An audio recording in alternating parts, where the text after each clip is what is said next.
Everyone, it's Kelly and Jason Travel, and we're back to talk a little bit of a controversial topic here. No, we're going to get some hate and some love, maybe a Yeah, little bit more love, but we're going to talk about airplane etiquette airplane etiquette. and how to not annoy the people around you or act like you've never seen an airplane before. Because we've just spent the past couple weeks traveling, Man, and it's been a struggle on some of our flights, has it not? yeah. Let's see. Um, Topic number one. if you okay, go for it. My hot button. I don't know if you'll agree with me. Is when the plane lands and gets to the gate. Where is everybody going? I mean, like, On top of each other. That's uh, where they're going. yeah, And then they're pulling their luggage out on top of everyone. yeah. So it. Yeah. Well, we had a guy that sat on the window seat, and then as soon as they turn the seatbelt sign off, the guy jumps up and he's standing Trying to climb over me. trying to climb over us to get into the aisle, and It was there's full nowhere to already. go. The aisle was full. So Uh, we didn't know where he was going and why he was trying to get out on top of us because mm, we couldn't go anywhere. yeah. Let's see. Oh, there's so I did get a many. little frustrated because a guy from the back of the plane, Oh all yeah. the way in the back of the plane, as soon as it landed, rushed, and we were probably mid plane, rushed all Mm. the way forward in front of us. Then decided that he needed to pull out 8 carry-ons that he couldn't carry himself because they bags, wheeled bags, you name it. And everyone was like sardines, bumper to bumper, pushing each other, pushing us. And he wasn't going anywhere. And then he was mad because he wanted everyone to let his kids through from the back of the Yeah, plane. So, because you couldn't carry the because bags. he couldn't carry all the bags and he didn't wait for his kids. So, we traveled with 4 children. Yeah, And when you have kids, that means you have to make adjustments, like maybe just sit with them and wait a minute, let everyone get out of the plane, and then yeah. get your 8 bags. Because with 6 of us, we definitely had 6 carry-ons at times, I depending where we were going. And you just can't be in a hurry if you can't do it yourself and your kids aren't big enough. I mean, where are you going? You're going to the carousel to wait for your bag. Right. We So were landing on an international flight, what so the bags took 45 minutes to get there, what's anyways. the hurry? Like just sit on the plane, eat your peanuts, and wait till everybody gets off and then get off the plane. Or you could have like our last flight, lightning struck as we all got to the baggage Yeah, carousel. So we waited an hour after we landed for bags because they put a stop on the ramp, and yeah, so there was no luggage and no planes landing or taking off because they couldn't have the baggage handlers out there or any people working the ramp. yeah. So everyone that ran there and ran people over to get off the plane, they couldn't go. And So and the other thing is if you're not if you're not normal, don't sit in the emergency row exit.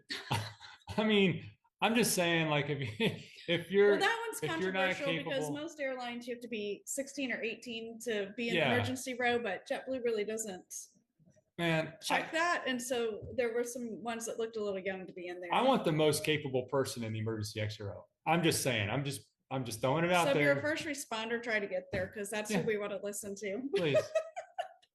Yeah. But let's see, another thing with getting on and off the plane is it goes in order. So, Oh, oh, being polite and letting the row in front of you exit before you try to push off and push them out of the way. yeah. And then being courteous. And it's like, there's a aisle, the people in the aisle across from you, like common courtesy of who's going to go first. But it seems to me that there's no self-awareness. There's only them on the airplane anymore. And it's the wild, wild I west. thought you were going to say getting on the plane. It goes in order. Like your ticket says boarding group Oh, A. boarding groups, one, two, three, That A, B, means you're C. first. Z is means you're going last, Bubby. Sorry.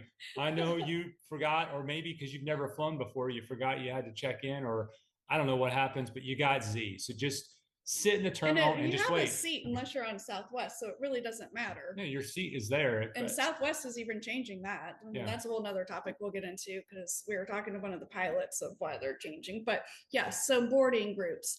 We were on JetBlue recently and they do it.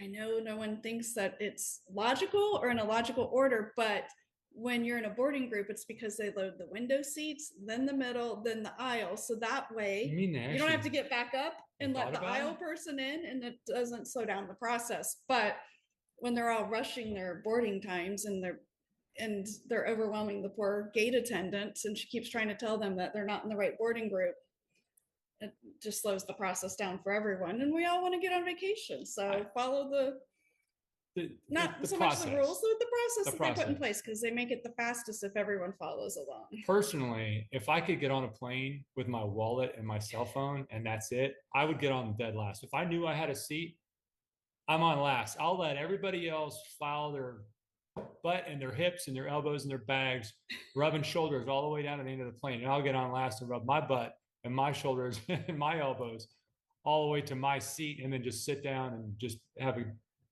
Can you tell who doesn't like carry-ons and he says just check it so we don't have to fuss with it? Or the overhead bins that no. is like the kids that missed the building block day, or the round little circle that had the different shapes, Yeah. and they had to put it in. You know who missed that day at preschool because they don't know how their suitcases go in the Well, here's another overhead. thing. There's two ways to look at this, right? People who bring on like 7 carry-on bags and then gate agents just don't do anything about it. Oh, okay, good for you, right? I'm happy. Rule good and bad, good and bad. Some people may hate me for this, but this is kind of the way I feel. But when you're trying to stuff a 50-pound purse or a backpack between your legs and your feet, and we have an emergency and you can't get up, that means I get out first because you're going to be tripping over your stuff. Sorry. So I don't know how I feel about it. Either bring it and trip over your stuff, or just True. don't bring it or pack a bag. I thought you were going to say that they couldn't lift the 50-pound bag over No, their they head can't do that into either. Yeah. Yeah, and the flight attendants are there for your safety, and they're not getting paid for boarding on most airlines, so they're not there to be your No. personal luggage assistance. So if you can't lift your bags and put them in the overhead, don't ask the flight attendants to do it. So actually, that's a good point. You know what? I don't think that most of the flight crew anymore, maybe there's changing now, but most of the flight crew doesn't get paid until that door closes. So when they're there and you're asking them to do stuff or you're being rude, they're not getting paid at all whatsoever. Generally speaking, most of some airlines are different, but for the most part, they're just there because they want to get everybody on the plane. So as soon as that door closes, they get paid. So, and I saw another video today. When you don't put your stuff under the seats, the flight attendant said, and I haven't fact checked her yet, but that they get fined from the FAA if you guys aren't listening and they get caught with people holding things they're not supposed to, or having their bags under their feet instead of under the seats or in the overhead bins. So it's definitely a safety issue. I think those are my main hot buttons. I think so. But getting on the plane, getting in order, getting off the plane. You're not going anywhere because you're going to the carousel and you're just going to sit. And everybody's wait anyway. Which, by the way, why would you even bother standing in front of the carousel when there's no bags? It's like people are trying to get their bags because they can see their bag, but you're just going to stand there and like suck your thumb. And I don't. And you're on your phone. Now we got Jason rants going. Yeah, you're not even paying attention. You're on your phone. You're not even looking for your own bag. And someone's like, "Hey, excuse me, that's my bag. That's my bag. That's my bag." Now they don't get out of the way fast enough, so then you got to try to move 6 other people. They're standing like 12 micromillimeters from the carousel. Anyway, that's it. Maybe is there anything else? He's just upset because he was trying to grab our bag and he went to turn around and someone was right behind, like had moved right up under him for no reason, and he about hit him with the bag. Yeah, I should have hit him with a bag. You were trying to be nice about it, polite. But they went right up under you. So what can you do? Huh? So, anyways, airplane etiquette. Airplane etiquette. Just a little thought process. For those that maybe don't fly as much, things to think about. And I know those that you fly weekly and are road warriors and are on the road a lot and have a million miles because your work has you moving, probably are happy because you're probably tired of it too. Yeah. And you know what? If you got something else to add, if you got a hot button that really burns you up. When yeah, what did we forget? Like, because I'm sure there's more to the airplane etiquette that we couldn't cover, or this video could be 20 minutes long. Yeah, so add to it, please. Let us know. Because it probably just get me fired up all over again. Although they do like to tell you if you're wrong. So I'm that always seems wrong to be a trending TikTok for you is tell Jason he's wrong. Tell me I'm wrong. Tell me I'm wrong. So anyways, we will catch you later. And don't forget, work hard. Vacation harder. And we'll see you soon. See you guys. Bye.